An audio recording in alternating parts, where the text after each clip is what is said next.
I will show you that when farming is at maximum profitability, nature is at maximum value, and that there is a sweet spot. Okay?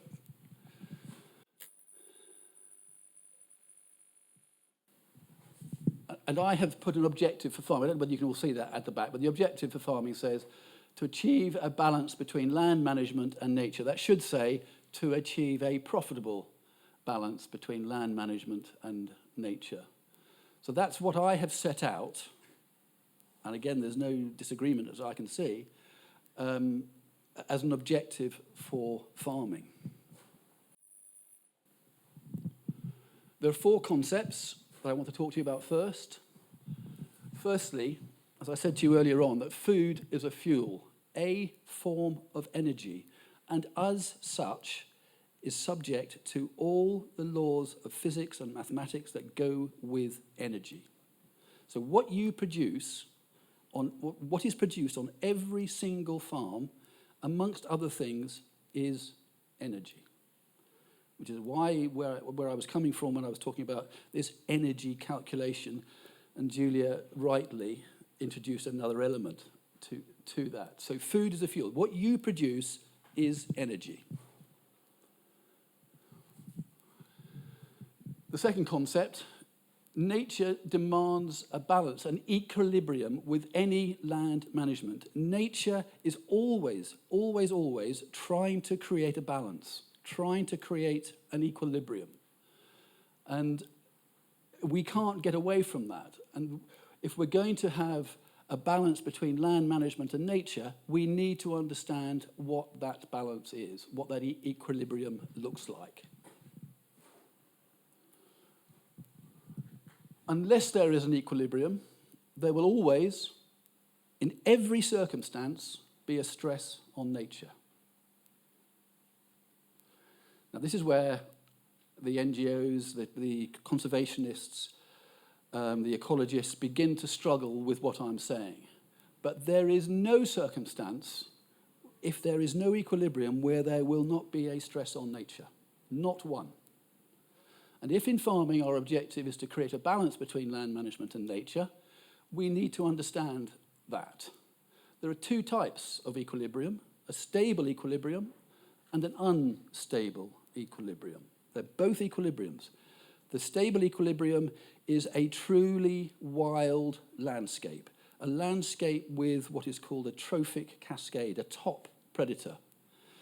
The unstable equilibrium is where farming was pre-1940, 1930, pre-First World War perhaps, where the incremental changes that had taken place in farming since the Anglo-Saxon time to 1900 and something or other, those incremental changes nature had adapted to, had created the equilibrium, the hay meadows, all the other farming landscapes. Without farming, in an unstable equilibrium, we can't live and work and feed ourselves in this country.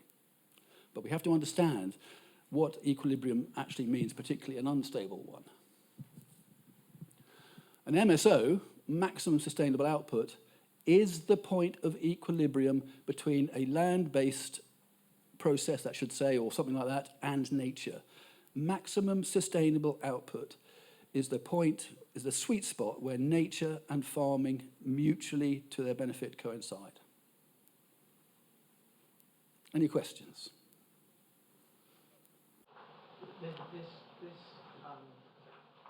model, Chris, is premised on the fact that this is about farming. No. It says objective. Okay, but I put an objective for farming, but the premise is physics, and it is the laws of thermodynamics, and they apply in our everyday life. All I've done is taken those laws, there are 4 of them, and associated them, applied them to agriculture. I guess what I'm trying to distinguish is this balance between what we call farming and what we call other types of land use. Okay, 70% good question.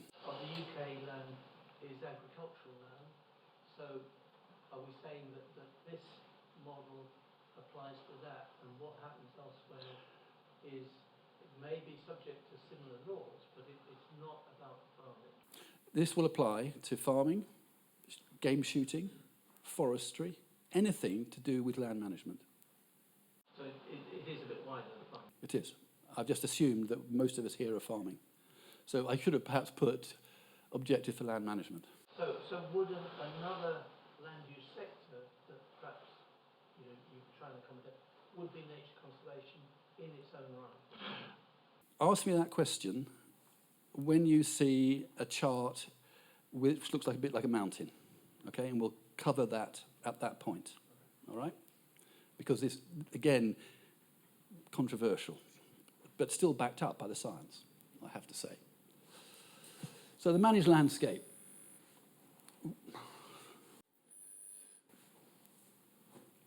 The farming that we've seen today, that you were all involved with, is a managed landscape. I don't think, and Julia will tell me if I'm right on this, I don't think there is a truly wild landscape in the UK. So if that is true, then every other landscape is a managed one. And if that is true, then it has to be in some sort of equilibrium. And that landscape is as it is because farming has nudged it along for 1,500 years in a quest to produce food, and some sort of productivity. And we've gone, as I was telling you about earlier, since 1914, we've forced along a delivery of food, a production of food at all costs. In fact, I would go further and say probably delivering food at any cost. And that's why we're in the position we're in now. So the managed landscape should occupy a position of equilibrium between nature and commercial farming. We've just talked about this. Technically, a position of unstable equilibrium in the sense that good husbandry, crop or livestock, is essential for its maintenance. If it was a truly wild landscape, then nature would do that. But we as farmers have created this unstable equilibrium until we didn't, and we started driving production. So driving production, as you will see, is not the way forward for nature, but more importantly, to a certain extent, is not the way forward for profitable farming.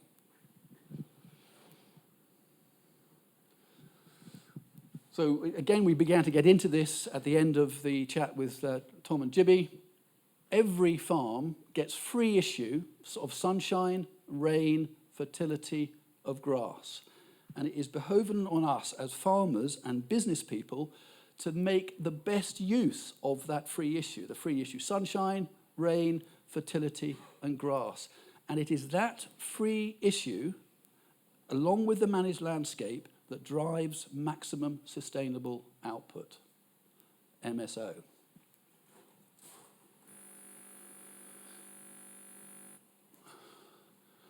So within farm businesses, we have two types of costs. Well, there's more than that, but we'll just cover these two. Variable costs, seed, fertilizer, purchase concentrates, contract labor.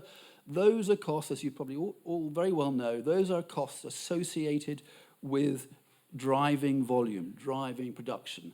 The fixed costs, rent, rates, insurance, labor, finance costs, they are there whether you produce 1 lamb or 1,000 lambs within reason. So we need to separate and understand the different types of costs that are involved in farming.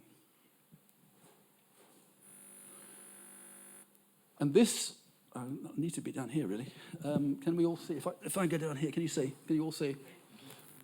This is how we think our farming businesses work. And it is exactly the same model as you would find if you were producing cars or ball bearings or food, cheese, whatever it is. This is what we think happens. So we've got revenue and costs up the vertical axis, output volumes along the horizontal axis. The more output, the more volume you have, the more revenue you have. But to produce that revenue, you need some fixed costs. We talked about those just now. And if you're going to drive output volumes, then you need some variable costs as well. And in this model, the costs are linear. The more you produce, The more lamb, the more beef you produce, the more profit you make, and there's a break-even point where the variable costs cross the revenue line. And beyond that is profit. And that is what we, as an industry, have been encouraged to, the business model we have been encouraged to pursue.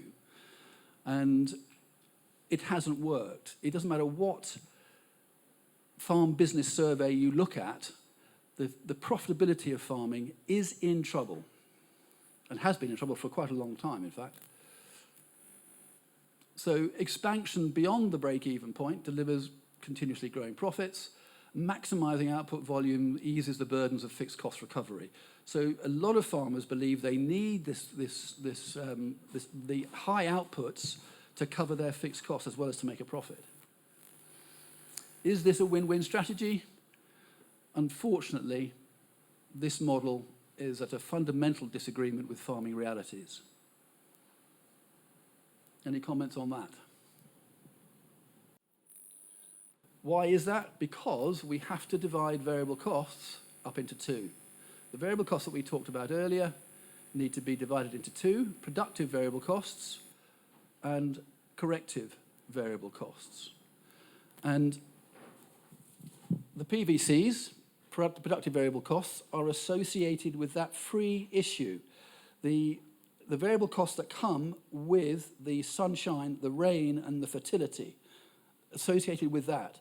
The CVCs are associated with purchase concentrates, artificial fertilizers, and sprays, and we heard earlier that Croglin High Hall now don't use any fertilizer, and I don't think they're going to use any nitrogen fertilizer, and I don't think they're going to use any P&K either in the future. So we, when we do an analysis, allocate variable costs into two different groups. What is the effect of that?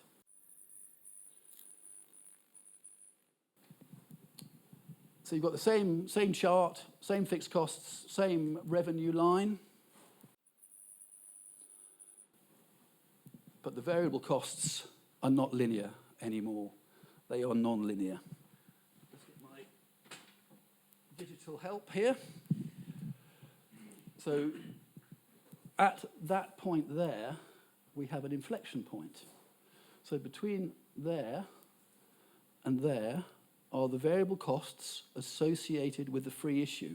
This is the point at which your free issue grass, in this case, runs out. And then we try and drive production to achieve output. But actually, you need to be at this point here. Your break-even point is here. You drive production with fertilizer, feed, vet and med, and etc., and you go through the break-back point here. 92% of the farms we deal with are here or have never achieved that break-even point there. 92%. All these are before support, okay? We can put a support line in, but this is all before support.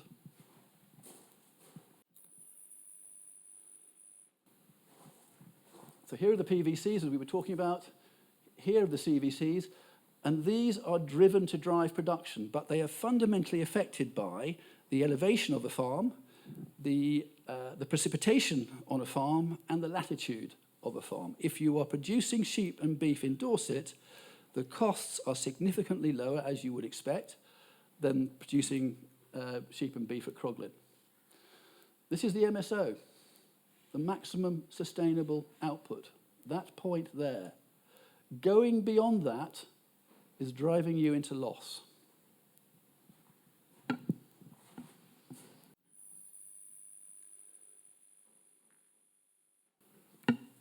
So the variable costs are non-linear. The PVCs, the productive variable costs, are incurred when working with nature, and the corrective variable costs are incurred when substituting for nature. You're trying to drive your production. You're trying to go beyond what nature has given you for nothing. Profits are maximized at the inflection point, at that point there. A break-even will occur earlier when you use this model, and we have now a breakback point.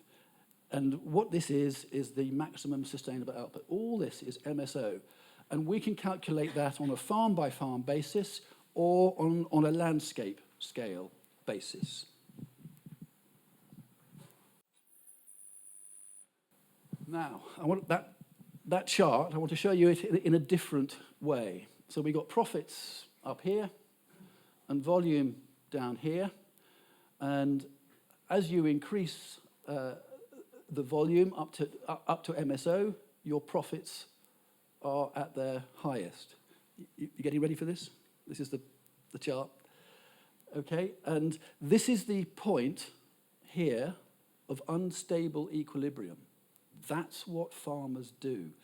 They, through good husbandry, livestock or crop, they balance a ball on top of this hill and prevent it going down either way. If you go too far, you overstock, increase your volume, your profits come down.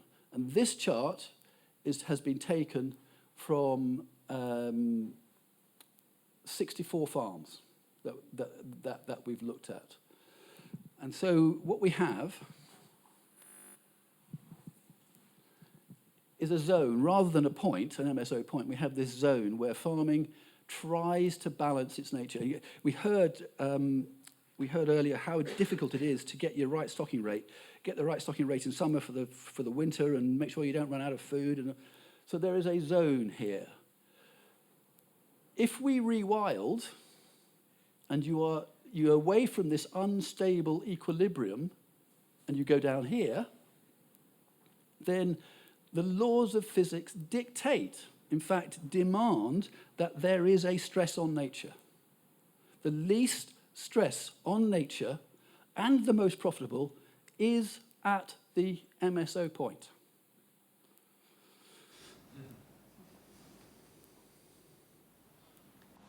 I can't accept that rewilding would necessarily represent an equilibrium that wasn't stable for nature. It might be stable for farming, but There are only two types of equilibrium: stable and unstable. The stable is down here. That is truly wild landscape. Any other point on this chart is in a position of non-equilibrium. yeah, okay, well, I would accept that. So all you're doing is shifting from one state of equilibrium to another. Mm-hmm. One we call farming, one we call rewilding, or nature, as it were, what it does on its own. And I can't argue with that, except that a truly wild landscape requires a trophic cascade. It requires a top predator, because that doesn't then require any human intervention. That if you are anywhere on this point here, there is a management level of management required.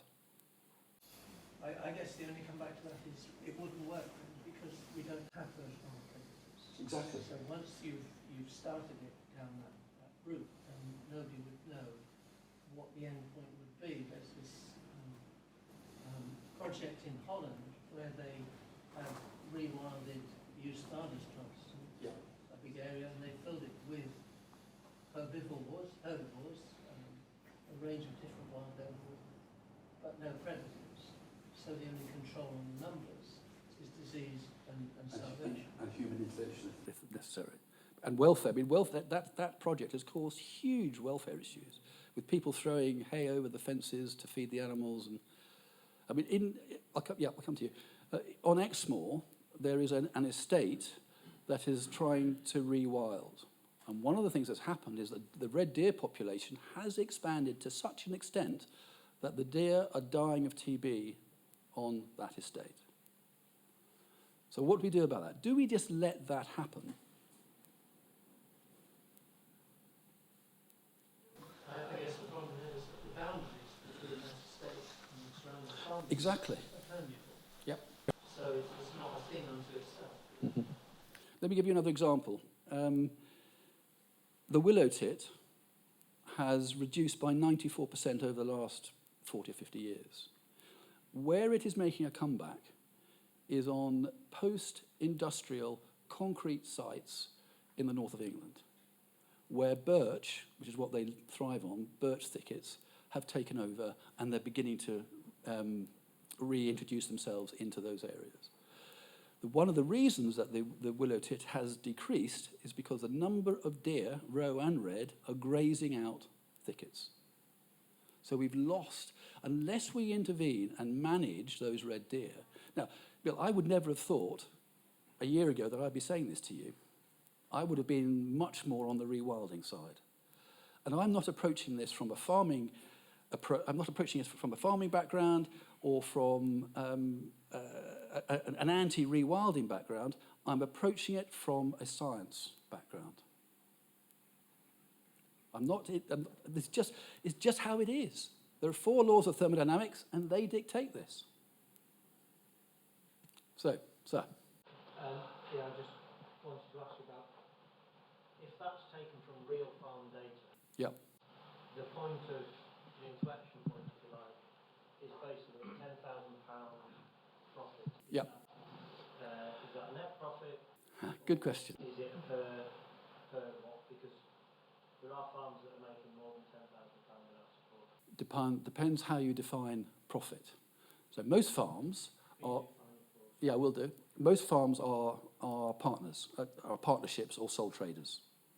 Because of that, their farm accounts, their annual accounts, will say profit at the end of those accounts, 20,000, 30,000, 100,000 pounds, whatever the number is.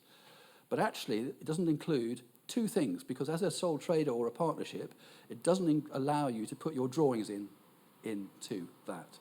So this is second contribution. So contribution to drawings, capital expenditure, and before support. This is not support.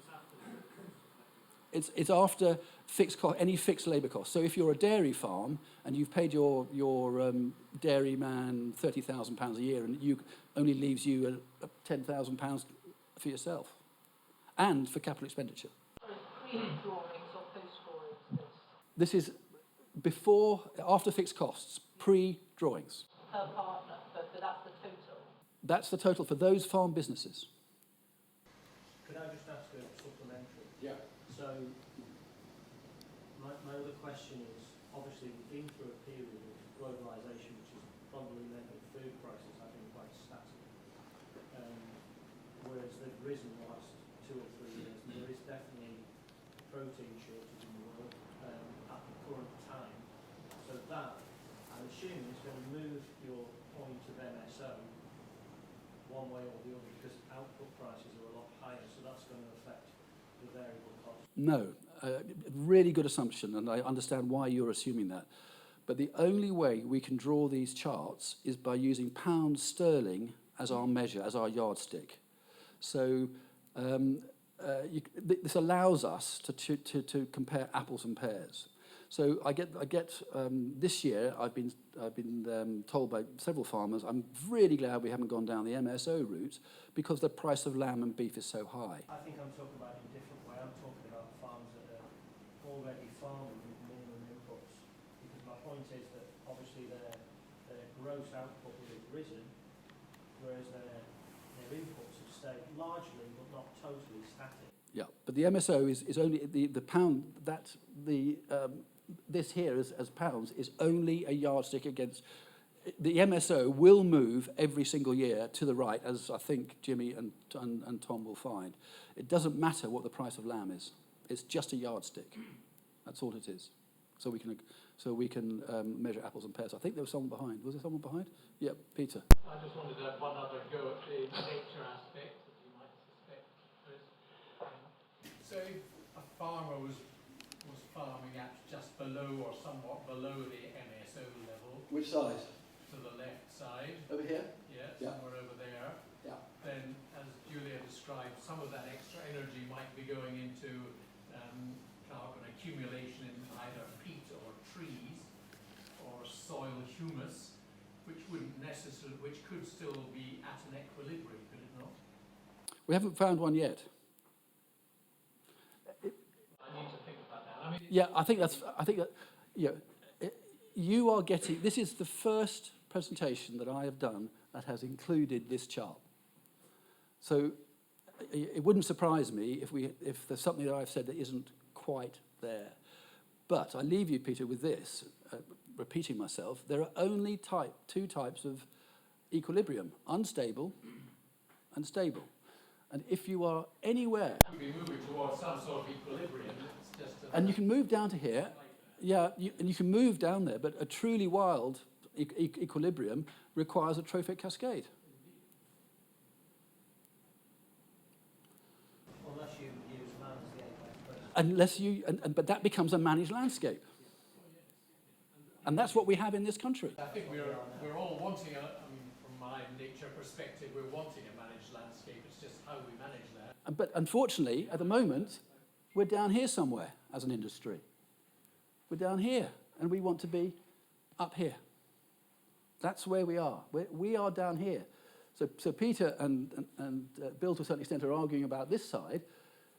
We, as farmers, are down here somewhere. And in fact, some people are down here. Yeah.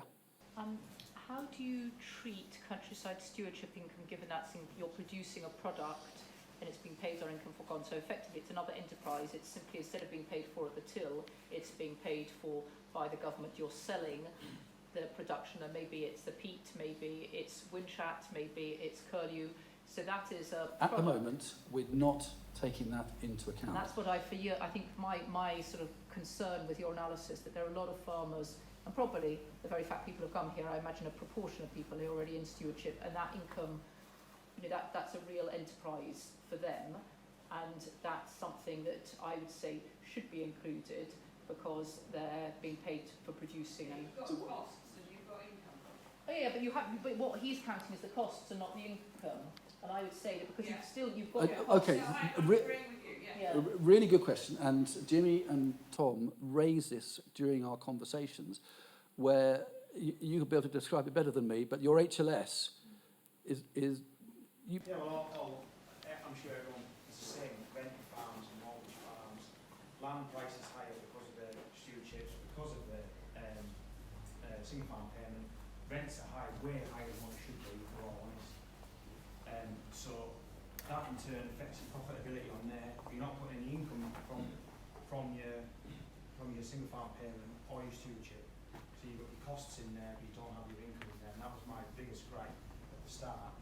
Was that, so we apportioned it separately. Some independently, Yeah. as to what that rent would be if there was no subsidy on it. And we have apportioned it on some farms, but most farms are using the environmental payments in a way that they still believe that driving production, they fiddle around, they make it work for them. And so we don't come across what you are suggesting should happen, and I think it should happen, because because when we do this analysis, we take the support levels out, we take the added value diversification revenue out, but we are planning to put back in ELMS payments and maybe countryside stewardship payments back into, because it's being sold as a product like lamb and beef. But we haven't yet come across a farm that is completely committed to that process of MSO that allows us to do that. Yeah, we're still under, that's still income. They will still have some costs. But they're so far over, they're up here, they're down here. They're so overstocked that it doesn't make any sense to include it. And I suggest that you're using your tool to deliver a particular change rather than including all the figures, because it's still income into the business. I'm not saying that people aren't here, people should maybe move, but there is still, you simply increases your profit. But that's what people say, that a lot of people's... what we could do is have a look at that and see what difference it makes to charts like that. It won't make that much difference. It won't make that much difference. But you raise, as always, a good point.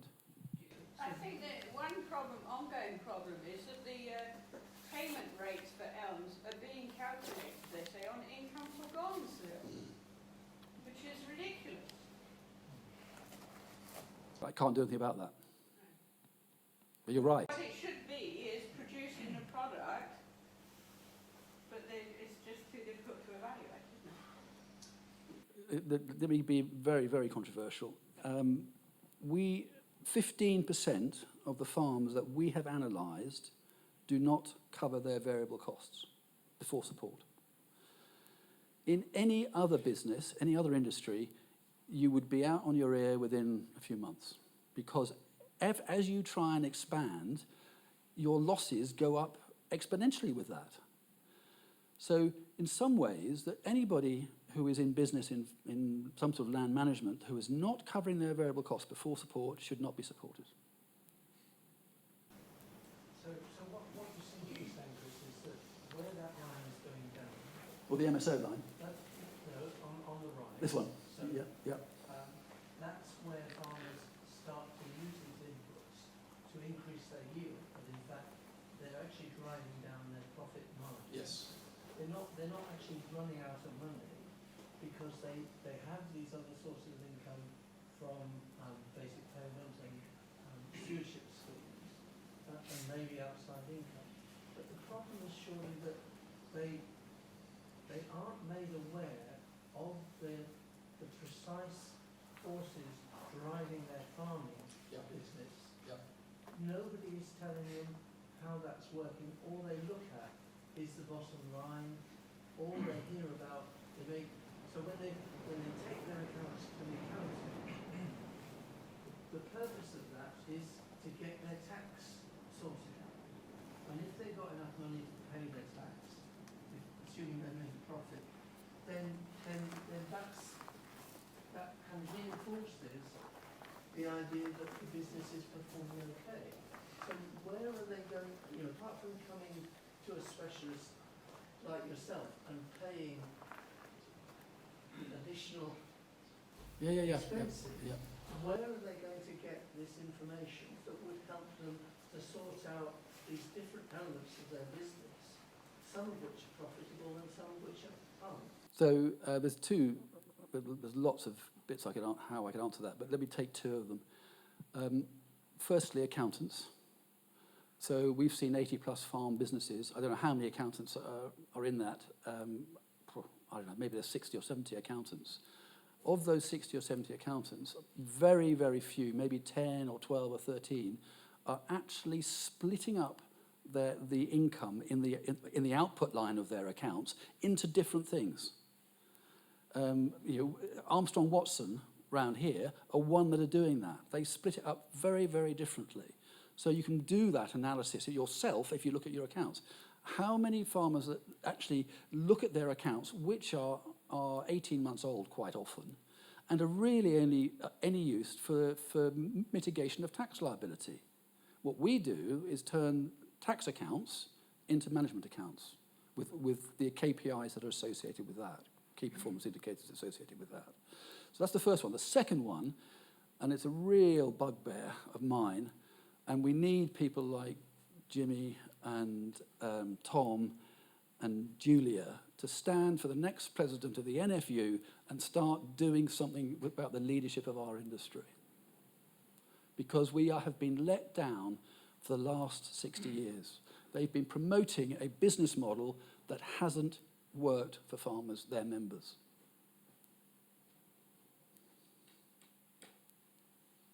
Yeah. Is there any correlation between this and the farm's value in terms of natural capital? So, I'm going to be anecdotal here to a certain extent. So I understand that, and you may know more, Julia, but I understand that NEP are concerned about the inheritance of their estate to their children because the land value has decreased because of the rewilding activity. Now, that is exactly what should happen. And actually, the top value of land should be on a farm at MSO. Down here, it shouldn't be there. The inputs that are required to go into that are too great to make it a valuable farm. Yeah, it's a bit inheritance tax. I think what you have encountered is inheritance tax and capital. A lot of very large owners are removing their tenants, reaping the benefits of rewilding payments. It's effectively free increased income from the government. And what they're now doing is looking at conservation covenants so that they can hand on that land at maximum value to their heirs with no inheritance tax. So the rules on inheritance tax will change. Currently we have inheritance tax being paid so that farms can be handed on so that we can continue producing food. And the change now, given the current influences on number 10, are particularly around how rewilded areas can be handed on, and that CGT and inheritance tax will be available for those who rewild. It's very political. The reality is, though, if you're beyond that equilibrium, you're probably operating a degenerative system. Yes. So actually your natural capital, your productive value of the farm is increasing. That's my view. I just want to emphasise that I am not anti-rewilding, but I am pro understanding the drivers for nature and its relationship with the land. I'm not anti-rewilding at all. And I was saying earlier on that my relationship or my attitude to rewilding was incredibly pro until I understood all this. Let's move on.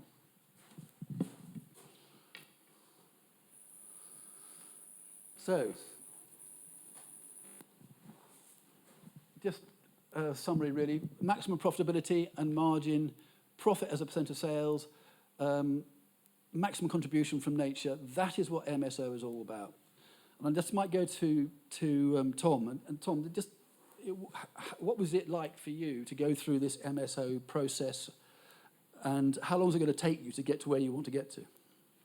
I was talking to someone before and they were saying that they always want to split their accounts, like you're saying, for sheep and cattle, and that's always really difficult on a beef and sheep farm. How much grass you put in for cattle, how much sheep you put in, so many variables. So obviously we have the luxury of working with someone like yourself who can help us with that. Being able to break it all down and seeing what's making money, what's losing money, really, really has hit home what we need to change and where we need to change it. Until you look at your books and you look through it and you say, there's our weak points, there's our strong points, you're just stabbing in the dark, aren't you? If you know your strengths, you've got to isolate them, your strength, isolate your weaknesses, and until you understand what's going on in the business, there's no way that you can drive it forward with its maximum potential.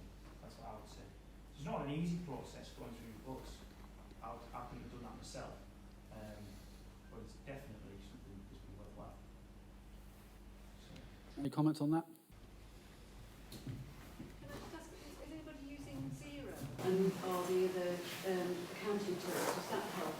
Quite a few farmers have said to me recently that that's really changed and it's shone a light on what's happening for just that reason that you just Yeah, definitely you can see where you've got, like, we'll allocate our costs from Xero and stuff, and that helps even. That's the basics of breakdown of your costs, isn't it? That can help it. So we can just more into detail, but yeah, sure, that definitely. The Newcastle University benchmarking thing, so they did that for research. They give you those numbers back. We do that. Yeah. So they break that down into sheep and wheat. And interestingly, we've always looked at that, and always the most productive farms have been near the bottom. And the middle farms, we were always middle-ish. And the farms that are obviously at MSO, but we never call it MSO, we're near the top. So, and there's 2-3 key indicators for us to feed winter crops. So our KPIs, when we do management accounts, are not forage cost per acre. They're not lambs per ewe or yield per cow. They are entirely predicated on return on total assets, on margin, on profitability. I don't actually, I can't tell you how to farm your farm, but I can give you an analysis, or you should be getting an analysis, not from me necessarily. You should be getting an analysis of your farm through management accounts, not through gut feel or through tax accounts. You are in business. Farming has to survive. It must survive, otherwise we don't have a country that we currently have.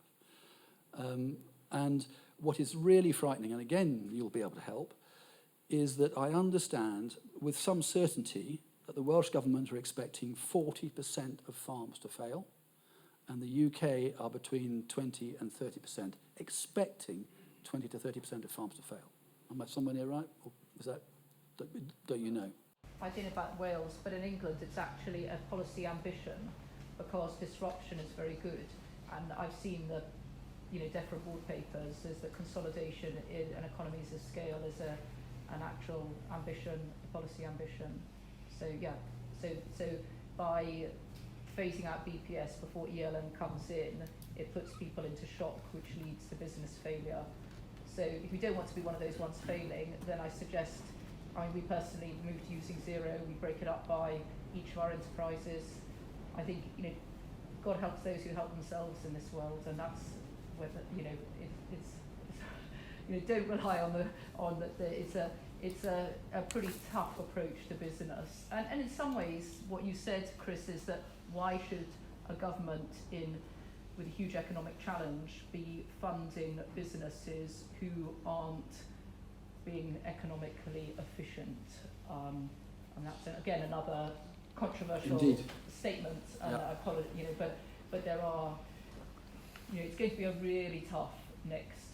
And I think it's more like 15 to 20% of they're expecting to fail. We currently have 5 to 6% turnover a year of farm businesses, and Right. we would expect that to double or triple, in the next 7 years. So, hot off the press from Kate. Kate, you were telling me, I think, on the walk round about the DEFRA building. Yeah, I don't know if anybody else heard that when they were driving here on the news. I was a bit later than some people. But some protesters have occupied the DEFRA building, complaining in protest against dairy and livestock farmers being paid public subsidies because they see dairy and livestock production as a negative thing. They're going to say that indefinitely. They said at lunchtime, they're on the roof, I think, aren't they? Yeah, they were right, Until they run out of milk. Yes. So, If they expect 20% of the farms to fail, you're not going to majority of them in the upland because of the amount of support the upland farmers receive compared to the lower farmers. that's possible, but the businesses in turnover are much larger on the lowland farms, and a lot of them have significant BPS and stewardship payments. Significant. And we don't find any difference between the viability of an arable farm to the viability of a hill farm, providing they are covering their variable and fixed costs. So, and just while we're on fixed costs, which I forgot to say earlier, of the 80 plus farms that we've analysed, unless, and you can take this home with you and do some your own analysis, unless your fixed costs are less than 40% of your output before support, you're struggling. And the arable farms that we go to have very fixed costs that are 65, 70, 80, 85% of their output. Their fixed costs are 85% of their output. 85%. Like in Malone, Jeremy Clarkson did the farm of it. He did, yeah. I haven't seen it, but I understand he did. And even on his farm, it costs loads of 1,000 acres. I know he obviously some stupid things, but it just shows you what support does for farming. Because not only just support how cars building fair support disappears. Things like that. There's a lot of the whole countryside depends on support coming from farming. Well, again, I understand it. I understand this. I don't know it, but I understand that Carls Billington and other merchants like them are doing their utmost to remove their debtor days. So some food merchants, agricultural merchants, have debtor days of over 365. So they don't get paid for over a year for the feed bill the feed they've delivered on farm. And they're going to start really coming down on farmers, and they're going to get their debtor days down to somewhere where it should be, which is 90, 60 or 30, something like that, not 360. So, if you're one of those farmers that can't or doesn't pay his bills for 360 days, start looking at your business.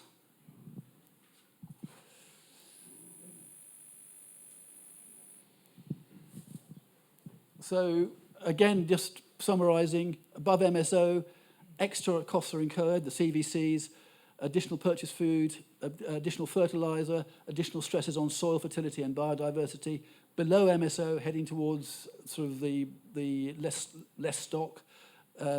Nature is not being fully exploited, and there are different stresses on nature, as we talked about earlier.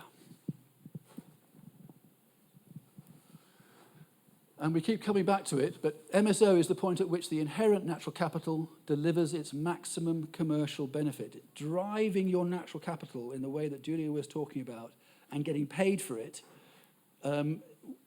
is really the only way forward. The difficulty, and we'll learn, I hope, more about it later, is where Elms is coming. Yeah, we don't know anything. How do we plan? What's the current situation in farming? What have I got there? Most farms are working beyond the MSO, as we talked about. By coming down to MSO, you will increase your biodiversity, you will increase your soil fertility, you will get improvements in animal health, and you will absolutely increase your profitability. And that is what should be driving you. There is an inevitable decrease in farm outputs, and that is really scary, can be really scary. But it can be offset by a new focus on business assets, treating natural capital as a marketable product, which is what Julia was talking about earlier, and developing high-quality branded produce with added value on the farm, which is what we didn't see much of today. We saw a few pigs running about, but I can tell you that I tasted those pigs last night, and they were very good. The added value was very good indeed. Natural capital considerations. I think you should be treating nature as a shareholder, a stakeholder in your business. That free issue that we all get, that free issue fertility, grass, if I was investing in your business, I would be a shareholder. What nature is doing is investing in every single farm. Treat it as a stakeholder. We have one family, big farm, arable farm, that when they have partners meetings, they now have an empty chair with the word nature stuck on it at those partners meetings. Just to remind them that they have to make their business decisions around something that is giving them an asset for nothing. And it'll give you better return on total assets, and so you will be more profitable again. Where are we? Let's go. I'll go the wrong way, sorry. So, what's the future for farm business planning? 4 things. Promoting a proper balance with nature, we've talked about. Profitability improvement, reduce your CVCs, ending the commodity producer status. We are all commodity producers, and so we suffer from being price takers. We need to change that. There's also only one real winner, and that is the least cost producer.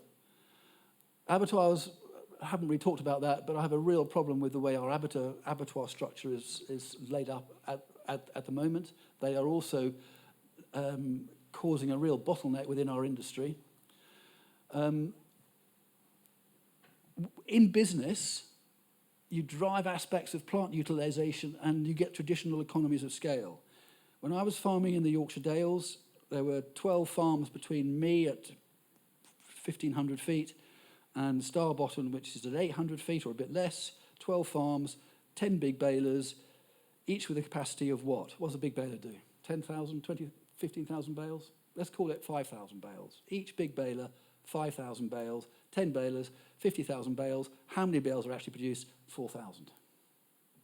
We have round balers sat in the yard or in the nettles for 355 days a year. You cannot make money by doing that. Encouraging the development of added value, again, fairly obvious. So I just want to, that's the last business slide. I just want to show you a couple or 3 slides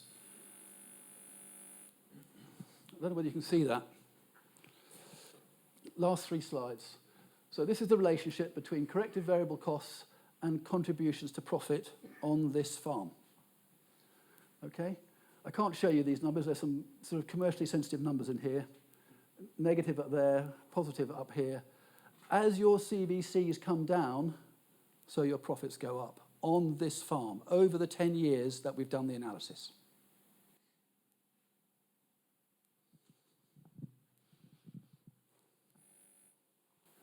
On this farm.